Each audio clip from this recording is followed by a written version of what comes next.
Hey everybody, what's up? Welcome to the Lifeonaire Show. I'm your host, Jason Wojo. I'm joined by my co-host, Polish Peter. And the Lifeonaire Show is all about helping people create better lives, better businesses, better relationships, better health, just making incredible things happen so they can jump out of bed excited for their day and what they get to do. They're free. They get to control their schedule and they're financially free. It's just awesome. Being a Lifeonaire is incredible.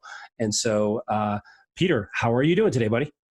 Better. I'm better looking, better sounding, better everything. Than my co-host. Yeah. Then yes. Co-host. Oh, but then your co-host. I thought you were saying better than yesterday. Okay. So in this case, better is a little bit subjective. I don't want to, burst the Polish bubble here. So we'll go with that. It's impossible, dude. You cannot burst this bubble. It just doesn't happen. A bobble or a bubble? Bubble. All right. Okay, let's keep going. Okay, let's on a serious note, like people don't want to hear us banter. All right. We are in the last episode of the 4 stages of financial prosperity. Now, if you haven't listened to the other episodes, you need to do that because these 4 steps, these 4 stages are by definition things that have to be taken in order. Do not try to listen to this one first and implement these 2 because listen, some people do. A lot of people try to go right to stage 3 and stage 4. And not either number 1, they fail miserably, or number 2, they may achieve a very, very transient level of success, but it is very short-lived and they will not have the life they want. I promise you. You need to go through all 4. So please, if you haven't done this yet, go listen to the episode on stage 1 and then the next episode on stage 2, and then you're here. Now, I'm going to assume you're caught up. All right. I'm going to assume you've already listened to those. And I'm going to actually, Peter, I'm going to assume like the minute these come out, people are listening to them because they're so excited to hear these podcast episodes. So you're good at that? That's what I'm doing. Yeah. All right, perfect. Bring it on. So let's go on to it. So listen. Stage 3, I got to tell you, is the first stage of wealth building. And Peter, this is the stage that it seems like everybody wants to go to. Everybody wants to make a margin. And also stage 4, people want their passive income to provide for their needs. And listen, that's great. There's nothing wrong with that, except you need to go through the other stages first. I can't tell you how many people that I've seen try to jump right to these stages and suffer catastrophic results. It's not that they're smart people. They are smart people and they're driven and they're motivated, but they're putting the steps out of order. You have to follow them in order. Trust us. We've seen this over and over and over again. It's a proven process. And when you start off from the beginning and follow it through, an incredible thing happens in your life. Yeah. And I will tell you this from my experience, the people who are jumping in, you can kind of tell when somebody jumps to stage 3 and 4 because they might be making a lot of money at that point, right? Or maybe a little bit more. But guess what? At some point, they're like, I don't know what my purpose is. Or they're like miserable in life. They're making all this money, but they're miserable, right? Yeah. How many millionaires do you know or billionaires who are miserable? I think it's because they had an opportunity and they went to stage 3 and 4 and never went to stage 1 and 2. And then that's why it's so important to go to stage 1, 2, 3, and 4. Then when you get to stage 3 and 4, especially stage 4, you are living the abundant life that you wanted, that you wrote, that you put on your vision. And now you're fulfilled in life, and you can live your life however you want to your own rules. Totally. And so in my interview with Steve Cook on this episode, he gives a lot of content on how to do this. He gives some suggestions as to what worked for him, and then you can take it from there. One of the things that we want to kind of continually reinforce is there's no right or wrong with any of this. Like if you have an idea for something and you want to approach something from a certain angle, go nuts. We're just going to share what we've seen work with our students and what's worked for us personally, and you make the decision. So here we go. This is my interview with Steve Cook on stage 3 and stage 4 of the 4 stages of financial prosperity. Enjoy. All right, stage 3, generating excess cash. Walk me through this one, Steve.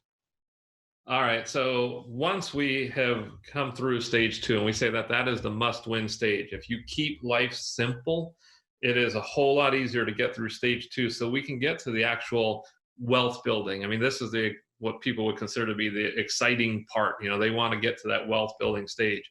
We talked earlier about all of the success information that is out there. And we mentioned that there's a problem with it. And the reality is almost all the success information that is out there, it skips stage 1 and stage 2.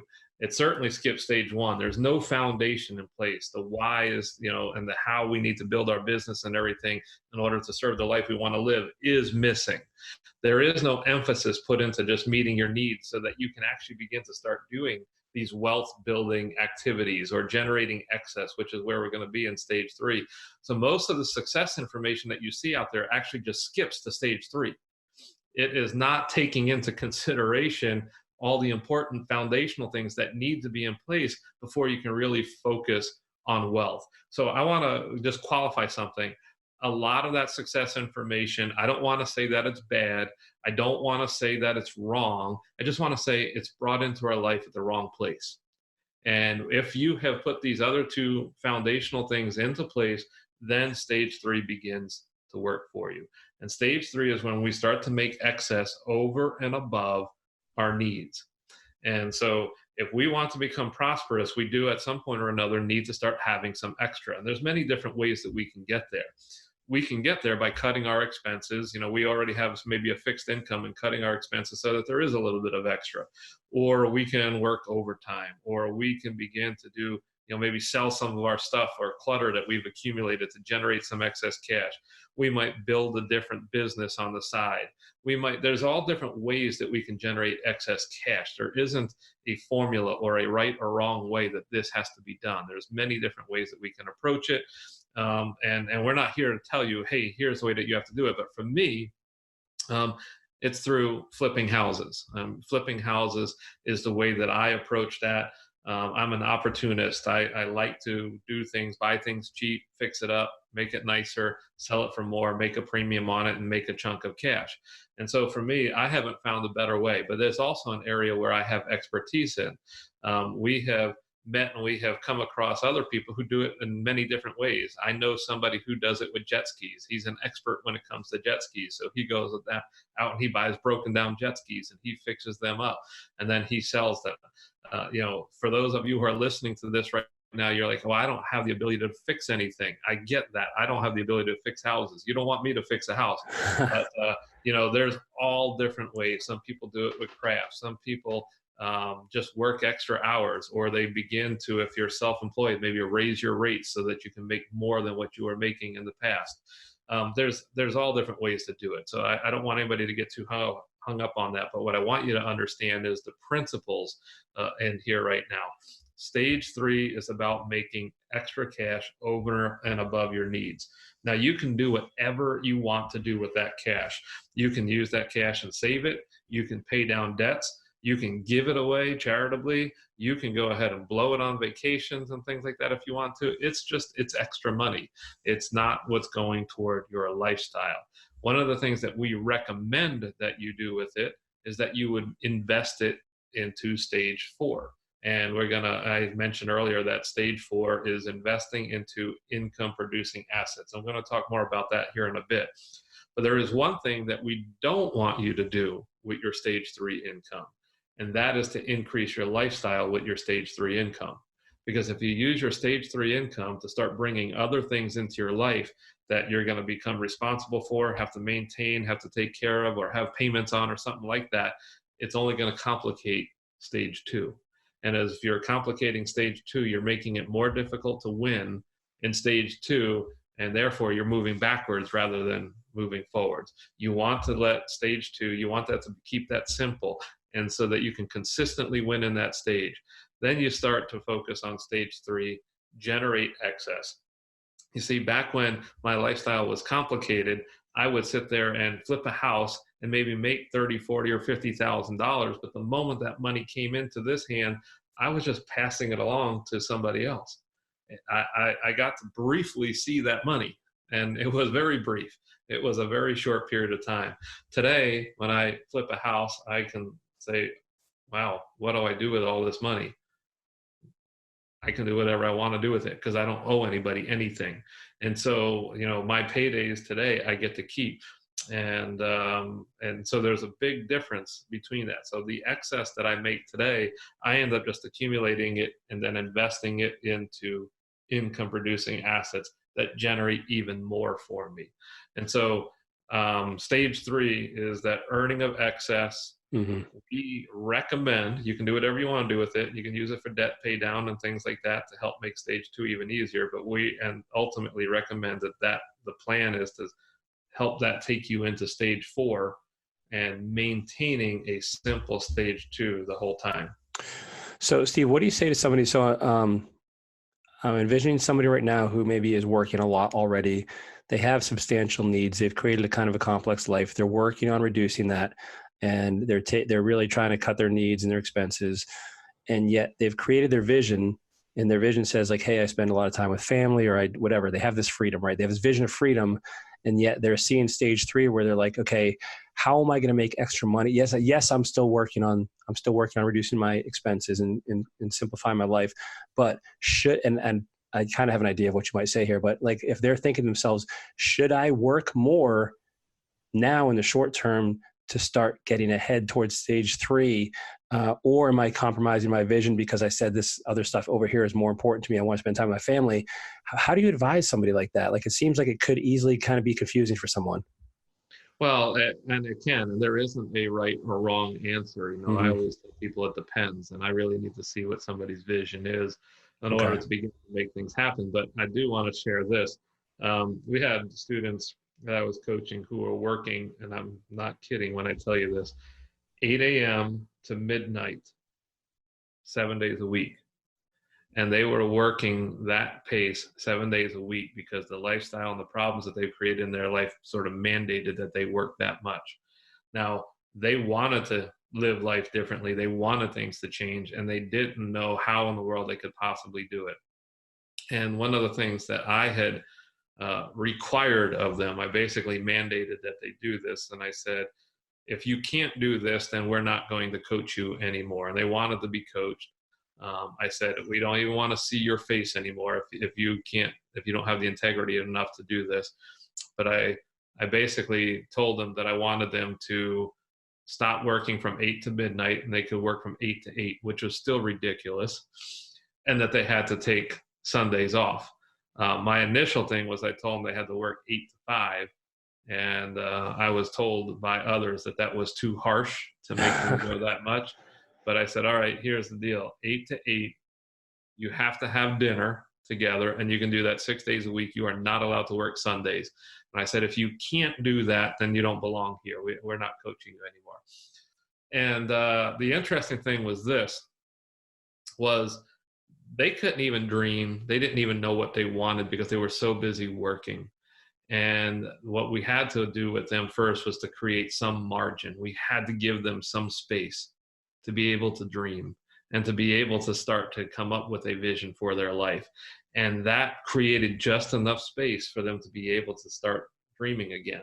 And they started using their time just to go out and go for walks and to go through parks and things like that. And during that time, they could have conversations and about what they wanted their lives to look like. And then, 3 months later, 4 months later, when I get together with them again, they did that. They didn't work any Sundays, and they started cutting off at 8, and they started having dinner together. Then the next step was, okay, now you can't work Saturdays and Sundays, and you got to work 8 to 5. You can't work to 8 anymore. And so it was a step-by-step process that was taking a long time. Here's the good news. This was a couple that was working from 8 a.m. till midnight, 7 days a week, who, after they went through this process, the second time when we told them 8 to 5, Monday through Friday, and you can't work weekends anymore, that was the last time we ever had to say anything to them. Shortly after that, a few months or so after that, it was like, where are they? We can't get in touch with them. And they were taking off so much time. But you start to see the opportunities once you start to create that space in your life. And so I understand that for many people, it's very, very difficult. And that's one of the areas where where in our coaching groups, that really helped this couple. They did not want to let down the other people in the group. They did not want to show up and say, we didn't have integrity. We didn't do what we told you we were going to do. And so that was a very powerful thing for them. And that was one of the things that drove them and kept them going. But ultimately, it needs to be your vision that drives you. You'll have a vision for your life, and you want to say, I want that so bad, I have to create this space, I have to cut this expense. And it is step by step, it's progressive, it's little by little that we take people there. And I'll just throw this out there. Once you have that vision, we also help you to develop the plan on how to get there. And I want you to just picture this for just a moment. If every single day, if all you did was take one little step, in 1 year's time, you will have taken 365 little steps. If you are taking one little step toward your vision every day, not a big step, just a little one, I promise you, in 1 year, your life will look much different than it does today. 365 little steps toward the vision that you desire to have for your life is going to change your life. And so it's little steps. It's not some big dramatic change that happens all of a sudden overnight. It's little things over a long period of time that begin to change your life. And that was the process I went through, and it's the process that we take others through. Got it. And I want to just reemphasize something you said about, letting your lifestyle grow. So this is going to be, for those of you who have never experienced this could be something a little bit strange for you, where that money sitting in a bank account somewhere, or having this at your disposal to use for something other than strictly bills, could be new. And in that case, you got to really kind of exert some discipline here and some wisdom as to what you do with these finances, or you're just going to blow it, right? And so just be really, really careful with that. This isn't the time, like Steve said, to increase your expenses and to upgrade the lifestyle. Otherwise, you're going to step backwards and move backwards in this entire process.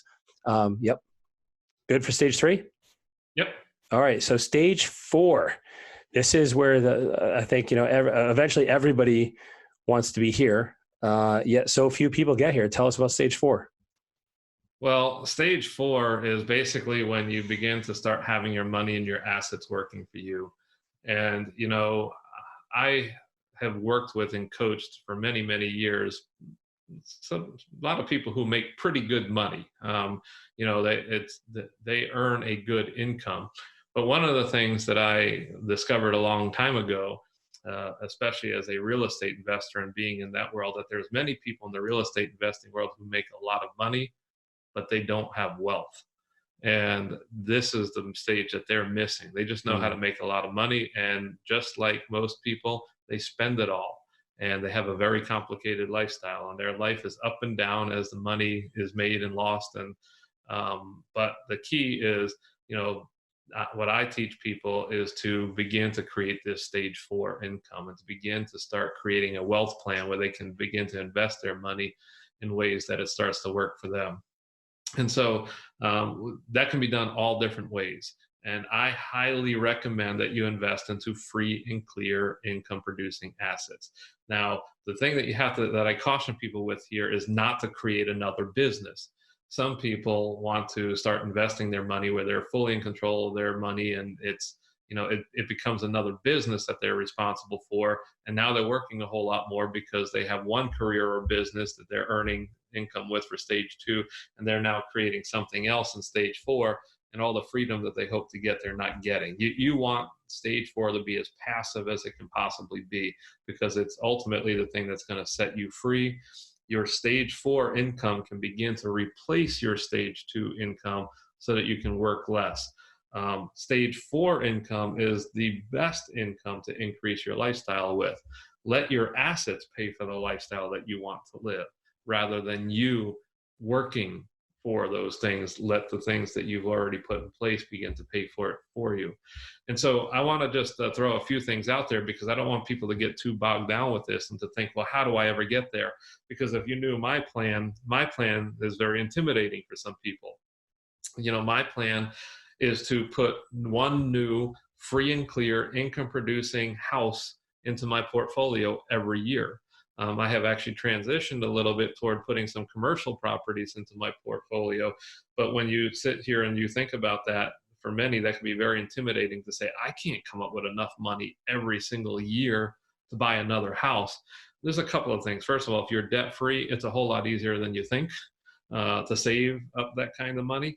But barring that and putting that aside, I don't want that to be the standard. I don't want that to be what you go for.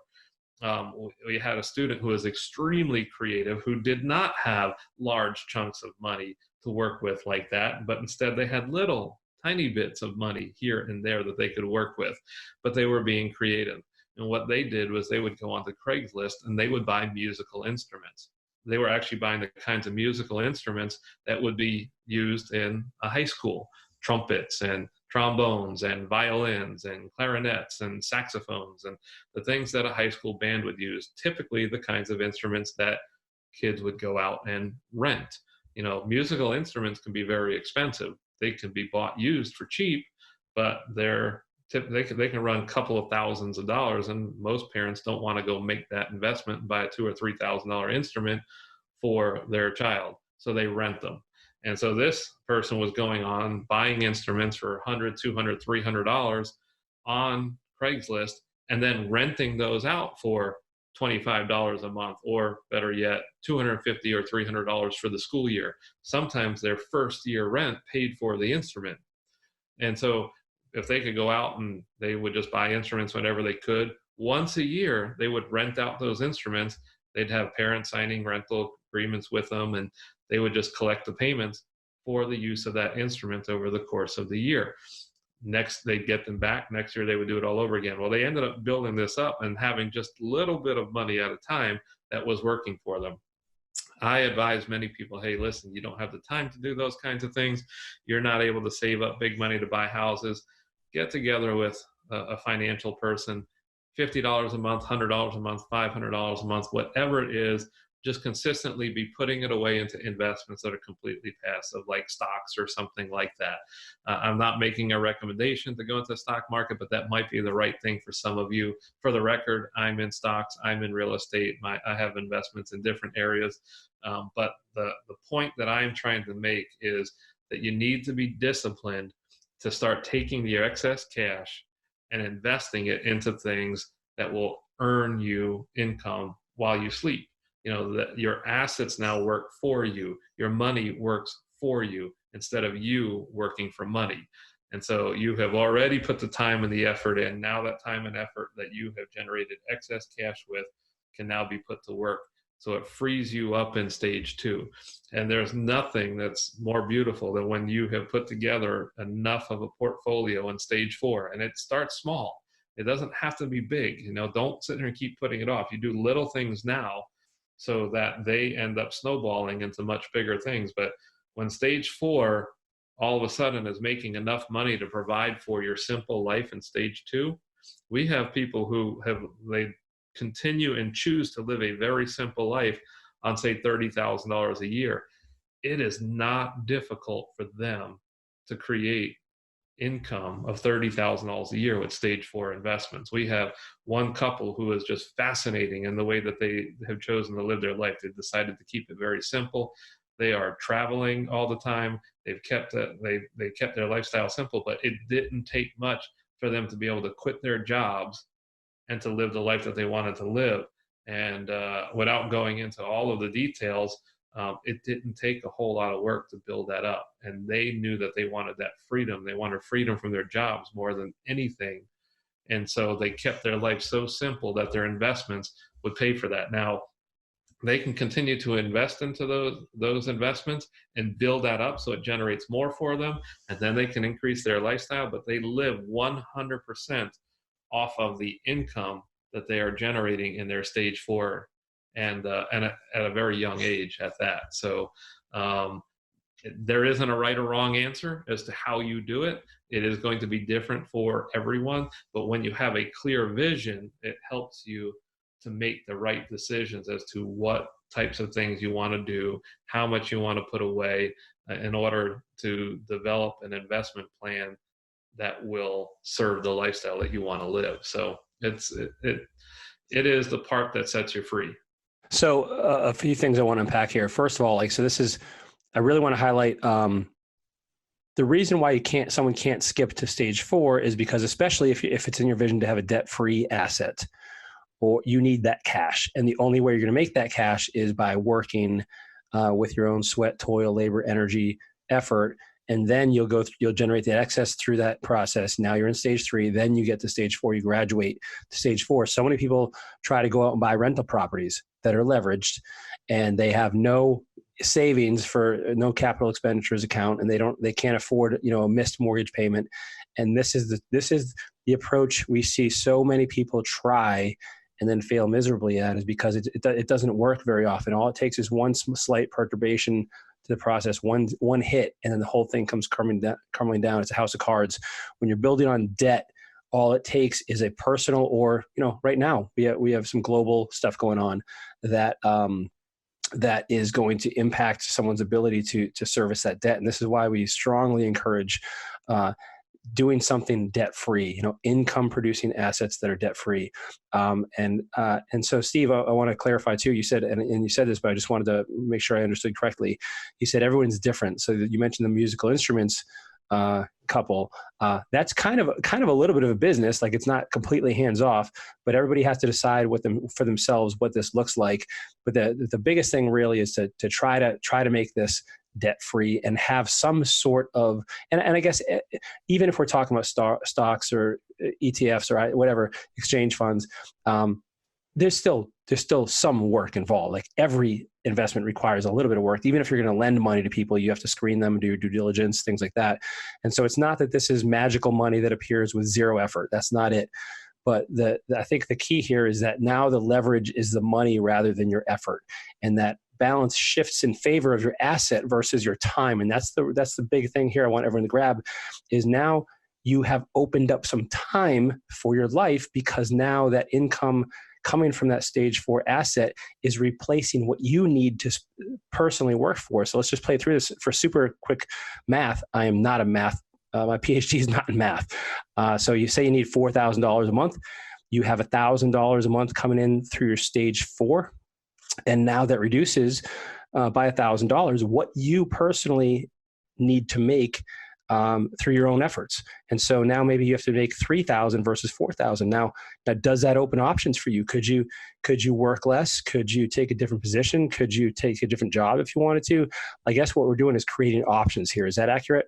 Like, and eventually that full $4,000 that you need will come from stage 4. Is that right? That's by all means. Yeah, that's the okay. hope. But it's a step-by-step process that you can get there very quickly if you just, first of all, have that clear vision of what it is you want, not let the world around you tell you what you're supposed to do.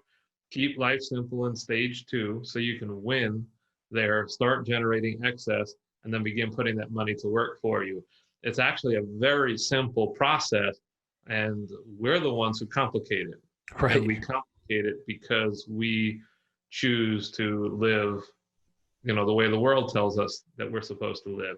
But when we write our own rules, starting with that vision, yes, we can get to that point where we're now in stage 4, and it opens up so many different options for us. It's fantastic. Steve, is there anything you'd like to say that we haven't covered already? The only thing that I want to do is really just encourage people to just embrace life. Stop having the world around them tell them what it's going to be. If you keep on playing by the rules of the world, you're living for someday that you hope comes, and it might never come. And through taking on a process like this and creating a Lifeonaire vision for yourself, you can begin to experience the life that you want to live, an abundant life, much sooner than later. In fact, most people walk out of one of our events living and experiencing certain aspects of their life that they had been putting off for years. They do it immediately because they recognize it's right there in front of me. There's nothing that I need to do to live and experience this abundant part of my life. And so, the culture that we live in just lies to us and just continuously is, marketing a different message to us. So I just want to encourage you. It's your life. Stop listening to what other people are saying. Create your own rules. Live by the rules that you want to win, live by, and then set yourself up to win in doing so, and go out there and make it happen. Awesome. Steve, on behalf of myself and the rest of the listeners and viewers, I want to thank you for your contributions and your time. And I know this will be life-changing for anyone who chooses to implement it. All right, man. Well, what do you think? Like stage 3 and stage 4, it's, I mean, that's powerful stuff. I mean, I'll tell you, it's, a lot of people I feel give a lot of, Steve talks about being debt free and try and to encourage people to consider at least being debt free as you go into stage 3 and stage 4, so that when these assets aren't performing, you're not paying for them with your life. Like you don't have to right. When things go poorly. Like, and this is something like I see. This is why I see so many challenges. I think because people will choose to use leveraged assets sometimes, which is great when it works, and then as soon as it doesn't work, it's just not so great. And you have people like this, right? Yeah, I mean, and I will tell you this, man. When times are tough, right, or something changes in the economy or whatever, it's a lot easier to sleep when you have no debt, when you have some debt. Right. You know? Well, and so, we're recording this podcast episode right in the middle of this whole coronavirus thing.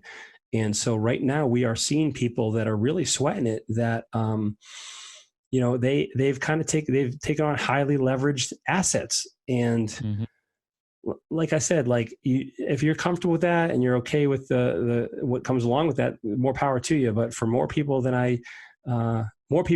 I see are really stressed out about it.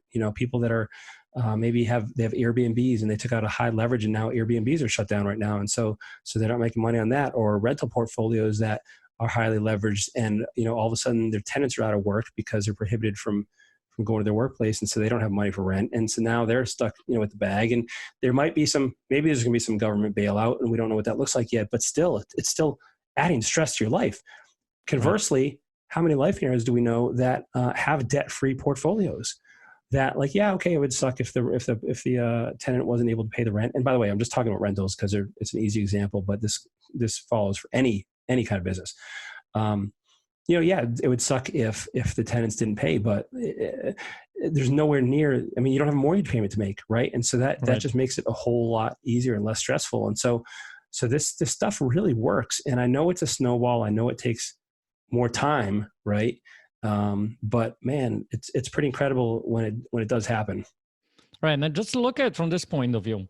Stage 3 and stage 4, if you've been listening to what Steve was talking about, should be fun, right? You should enjoy life, right? Because now at stage 4, you are meant to be living your vision, basically, right? In a way. So if you are not having fun, then there is something not right in however you created this, right? When it comes to the debt or whatever it might be. So look from that point of view. I mean, are you having fun in life? Are you living the life that you want? Is it aligned with the vision that you put in stage 1? And that's the are you biggest thing, going right? towards that? And are you going towards that full vision, right? And that's the cool thing about this whole entire process. I'm excited for you guys to go and actually start looking at how that's going to work, where you're at in your stages. If you're in stage 2, they should give you an excitement to work that stage 2 so you can get to stage 3 and 4, right? If you're in stage 3 or 4, this should be exciting time for you, right? Go over to the app, to Lifeonaire app, and share your experience with others. What are you thinking?